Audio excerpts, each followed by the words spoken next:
Today, I want to talk to the guys at Universal Reward Protocol. If you've never heard of them before, Universal Reward Protocol is a blockchain-based protocol where retailers can reward shoppers for shopping behaviour. And that's both online and offline, whether you're in a store visit, online browsing, or just nipping in for a quick purchase.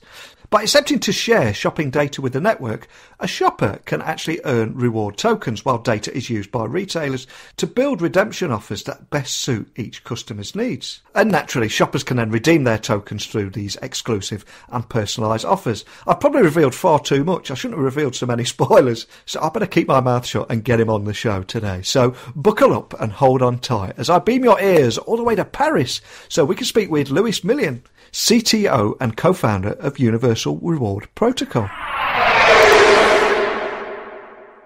So a massive warm welcome to the show. Can you tell the listeners a little about who you are and what you do? Yeah, so thank you for having me, first of all. So I'm Lewis Million. I'm the CTO and co-founder at Universal Reward Protocol. So I'm basically the product architect on the team. Excellent. Well, my understanding is that the Universal Reward Protocol is a blockchain-based protocol where retailers can reward shoppers for multiple behaviours. But can you just set the scene a little bit and tell the listeners a little more about what kind of problems you set out to solve with Universal Reward Protocol? Sure. So we're actually an existing company. Some of the world's largest retailers, such as Auchan, Carrefour, or Galeries Lafayette, for the past 3 years and a half. And we were trying to solve the problem that they have in terms of understanding their shoppers, is that they don't have enough data to fight against the pure players like Amazon. Amazon knows you much better than Carrefour or Tesco ever does. So we're addressing this problem by building a platform that will let shoppers share any kind of behavioral data with the brands and retailers that they like. And we're also solving a second problem, which is experienced by shoppers, concerning the loyalty program framework. The traditional loyalty framework is kind of broken. It's not bringing them enough value, mostly because of fragmentation. Shoppers love loyalty, but having 15 different loyalty programs is just not working anymore because point redemption becomes too hard. And so we're solving both of these problems with Universal Reward Protocol. You're so right in what you say there about the loyalty programs just not working at the moment. But, I mean, when creating your solution, what made you choose the route of blockchain and cryptocurrency? And what does it enable you to do that, let's say, you can't do outside of this space? And so there's three main motivations to use blockchain.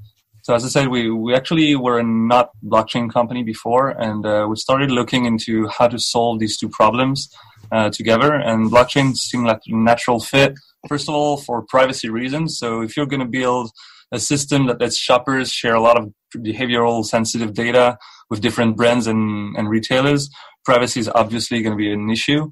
And the fact that for each campaign that a retailer will build, saying, okay, I want to encourage my shopper to have this type of behavior, like visiting a store, posting on social media, etc.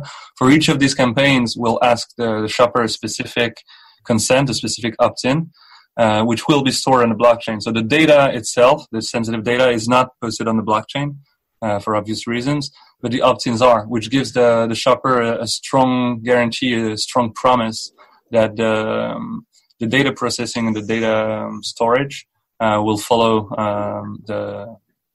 the terms, let's say, of the campaign. The second motivation to use blockchain cryptocurrency is that we want, so the name of the project is Universal Reward Protocol, so we want the token to be universal. We basically want one token in the system, not to have each brand and retailer produce their own loyalty token and kind of have build a token on top to rule them all. We simply have one single token circulating in the system. And that could be done without blockchain, let's say, but it would be really hard to build a whole ecosystem around the token of oracles who trigger the rewarding and of retailers building campaigns without blockchain. And the third reason, let's say, or maybe consequence, is that when we're tokenizing this system, it's very easy for us to subsidize the early adopters of the system because, as we'll see, one of the main challenges of a project is mass adoption. We'll need to have hundreds of thousands of shoppers, millions of shoppers using the protocol. And that makes it a lot easier if you're able to subsidize the early adopters by expecting that the token value will appreciate when the adoption ranks up.